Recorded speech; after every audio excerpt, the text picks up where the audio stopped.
Bakit po Nililihit.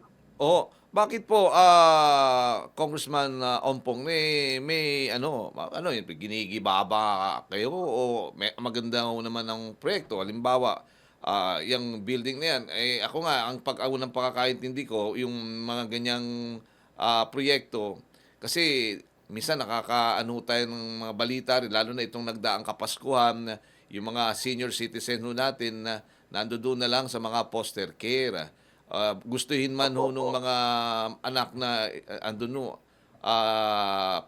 kalingain ho sila, wala ring kakayahan. Pero kung may mga ganito pong building para sa mga senior citizen, kahit papaano, o lalo na sa mga barangay, hindi na ho sila maglalayo pa, mabibisita at Oo, mabibisita yung kanilang nakatatanda. oo, oo. Yun nga, isa rin sa proyekto natin yung magtatayo ng mga home care facilities ng ating mga senior citizen.